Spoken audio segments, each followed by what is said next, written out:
The Redeem Team documentary set to release on October, so I went back and looked at each Redeem Team member, and all these NBA legends had a story to tell on Kobe Bryant, and they all fit in.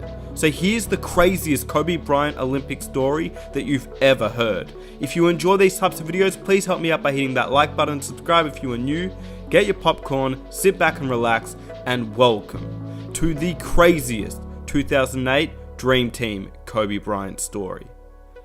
Let's talk a little bit about the big picture for USA basketball. Last couple of Olympics that you were not a part of. Maybe the reputation wasn't the greatest in the world. This is a different team, isn't it? It is a different team. I think it's a different attitude. I think it's, we understand the significance and the importance of representing our country. And I think that was something that was maybe missing on those past teams. It was ugly to watch. It was terrible to be a part of. He kicked our ass. I had a lot of concerns. That's why we recruited Kobe Bryant. A lot of it really falls on me because I'm wiser of the guys that haven't been around for so many years. So most of the time I set the tone in practice. I'd like to share a lesson I learned from it. It was 2008. The Redeem Team was formed. And we were in Vegas for the start of training camp, and we were getting ready for the Olympics in Beijing. We're going to head to Beijing. And this is when I knew Kobe was a monster, though. You hear about it, but you really, if you don't see it, you really don't know. So 2008 Olympics was right after he and the Lakers got beat by the Celtics. We were in the player lounge, like playing cards. There was 4 of us playing spades, and he came in and there was a little wine. Sat down, poured himself a glass. And he saw this newspaper and he saw a picture. It was something about the Lakers series and blah, blah, blah. And it was a picture of Paul Pierce celebrating. And there was a picture of Paul Pierce. So they had just lost to the Celtics in the finals, tragically. And in a very, gut-wrenching way. If you remember, they blew a lead. It was not good. Kobe Bryant sits down and pours a glass of wine. We're like, what the fuck, And he got very competitive with drinking the wine. And it was he didn't want to be behind anybody on these glasses. And we were like, Kobe, we got practice tomorrow. We're just sipping. And I just remember watching Kobe just stir the pot the whole time. You know how Kobe does. Nope. He was into this wine. I've had 3 glasses. You've only had 1. And I was like, that's because I'm small. And he literally, he didn't say a word. He didn't say anything, but we saw him, take the paper. He started cutting out the Paul Pierce picture. Ripped out this picture. He, folded it up and he put it in his pocket. And he was like, it's motivation for next year. But, dead ass serious. And we were like, okay.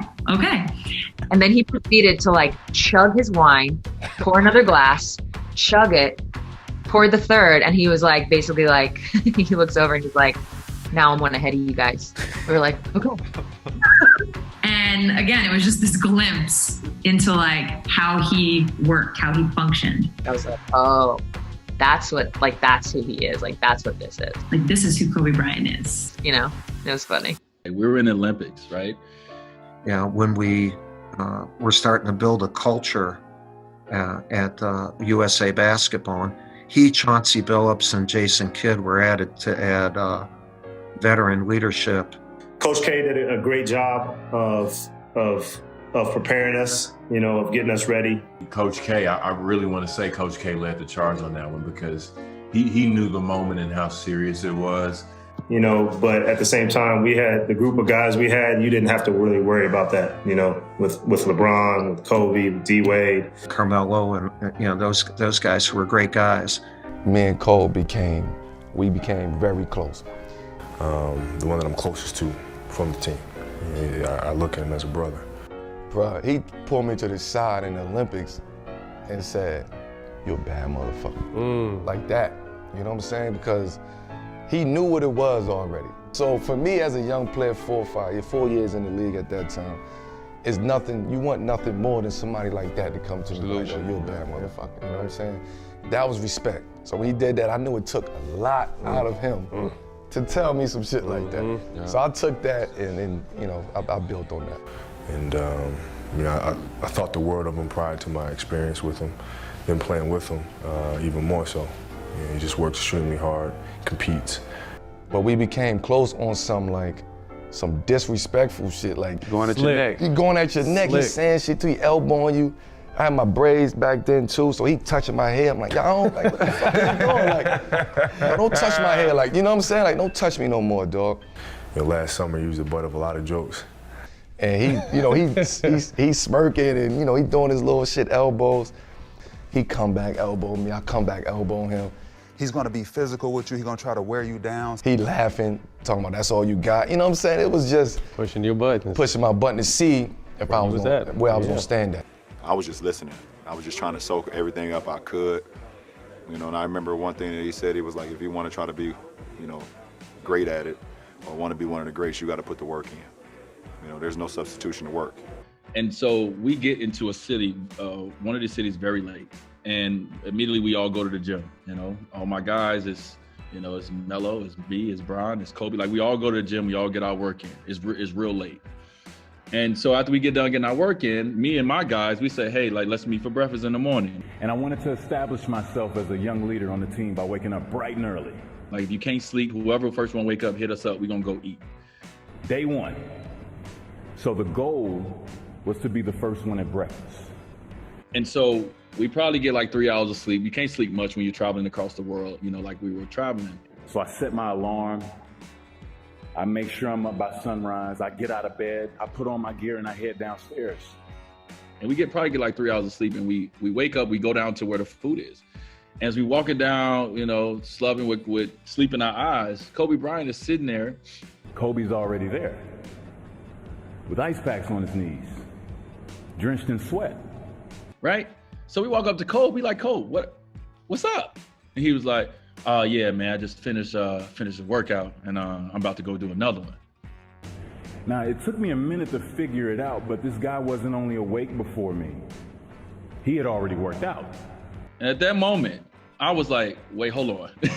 We just worked out about 3 hours ago. You know what I mean? And like, you've done another workout and you about to go do another one? He was up every morning at 7 o'clock in the morning getting a lift in, going to the gym, getting up shots, going to get breakfast, coming back for practice by himself every day, and then coming back at night to get shots up.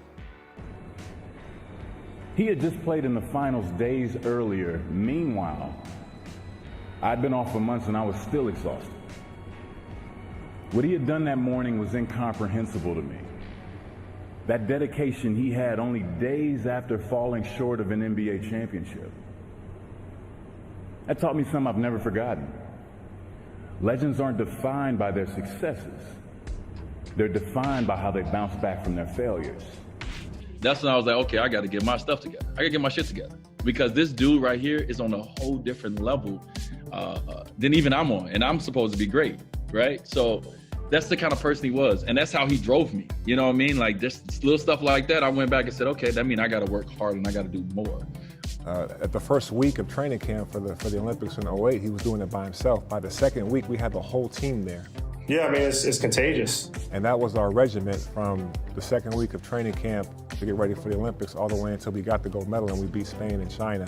That was the standard he wanted to lead. He wanted to make sure that we all achieved greatness. We put the work into it. You know, when you see, you know, at the time he was probably, you know, him and LeBron are the best players in the world, you know, arguably. You know, it's kind of one of those battles, went back and forth at the time. So it was two different things that you had to worry about. With LeBron, it was pick and roll after pick and roll after pick and roll. With Kobe, it was a matter of don't let him get to his sweet spots. He's going to beat you up for 3 quarters, and so in the fourth quarter, it'll be easier to get to his sweet spots. So you needed crazy stamina. You see this man, the work he's putting in, the hours he's putting in the gym, the extra shots he's getting up, you can't help it. Like, you're not going to go sit down on the sideline while he's still out here at 30. You know, see him doing that, and I'm 23 years old, you know. I got to get up there too, you know, and so it was great. It was great being able to work out with him, to learn from him, to talk to him, to pick his brain about things, and then have a chance to compete with him. You're gonna see how hard he worked, how much he put into the game, how good he really is or was. And so to be able to play with a guy who had everything offensively, who could have just demanded us to give him the ball every time down, was worried about defense in the Olympics. Come on, bro. What am I going to do? I'm going to follow suit and follow the leader. And so that was one of my favorite things when he came to me and he said that. Like, I didn't care about starting them. All I cared about was my moments when I got a chance to get on that court with Kobe, because I knew what it was going to go down. I'm sure he knew that, man, you know, I know this is tough for D-Wade not to be starting on this team. And Kobe came to me as he knew I was coming off the bench. He came to me right away and he eased my mind. He was like, listen, and he said, hey, D, when you get in the game and it's me and you on the floor, this is what I'm going to do. I'm going to pick up the defender 94 feet. I'm going to harass him. I'm going to turn him. I'm going to turn him. I'm going to turn him. And once I turn him, you do what you do. You come and like shoot at him, you know what I mean? Like to come and trap or to come and get a steal. You know, and so I got so many steals and so many dunks and so much because of the unselfishness of a star in our league. For me, I looked at that, I'm like, I'm the younger guy. I'm the least accomplished guy in this group. I should be the one that you say, he should have told me, D, you go pressure, and I'm going to do that. But his mindset wasn't that way. Grover, his trainer was talking about how he would just go on bike rides through the desert and just like really just work, like just do wild stuff just to get like his mentally prepared. When Kobe was in the Olympics in 2008. You took the role in 08 as a defensive stopper, and then if they need you towards the end, you would go ahead and close, especially in 08 against Spain. Kobe right away said, I'll play defense. And in the first practice, he never took a shot. All Kobe cared about was defense. All of a sudden there's a knock on the door. It's 2 days early, and it's Kobe. He said, Coach, can I talk to you for a minute? And I said, certainly. So we went to a private room, and I said, what do you need? He said, I need to ask you a favor. And I said, yeah, what is it? And he said, I want to guard the best perimeter player on every team that we play. Now, he's the NBA scoring champ. He's the best player in the league at that time. He wanted to let everyone know that I'm here and I want to guard the best offensive player every time.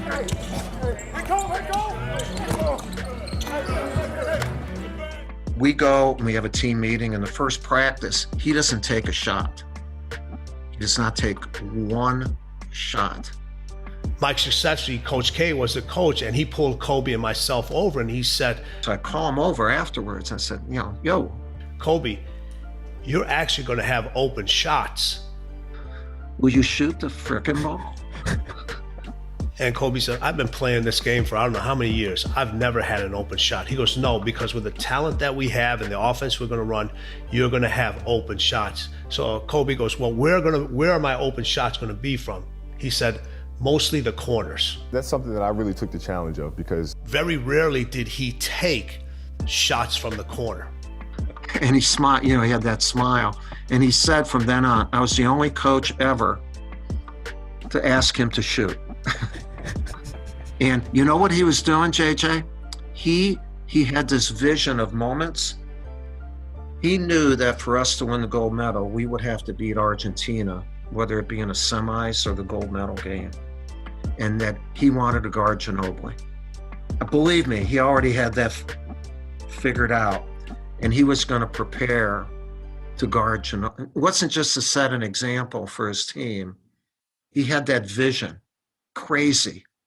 So every single day from the moment the coach told him that, we would make 500, not miss, not take, we would make 500 jump shots from the corners. That's it. Let's not just make the shot because there's a lot of individuals that can make the shot. Let's enhance the focus. This is how the ball has to go in the hoop. This is how it has to come back to you. So those 500 shots weren't all the same every single time. That's mindset.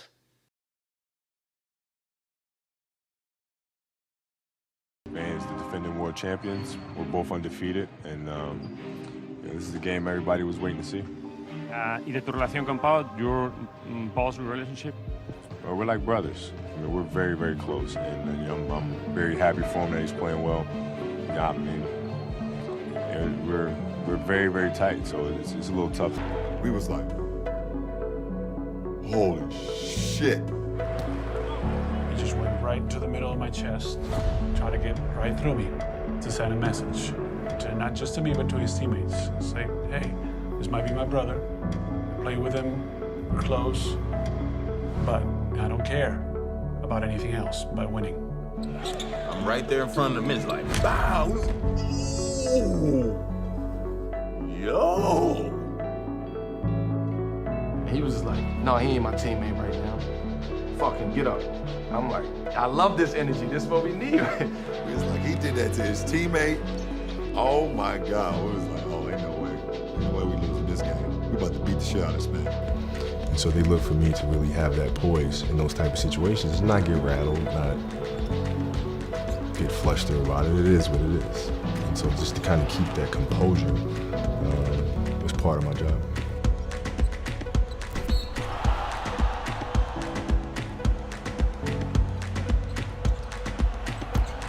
When they cut it to 2 points, like 3 minutes to go, I was like, man, this is so much fun. I remember wanting the ball in those situations, and once I made the shot, it just felt good. It was like, oh yeah, this is all right. I want to do it again.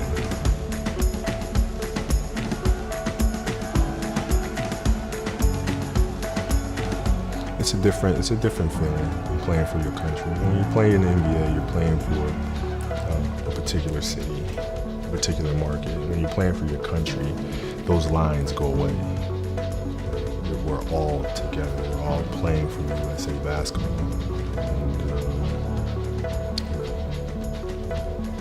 And it carries a great honor with it that goes above and beyond winning the NBA championship. That moment is very special.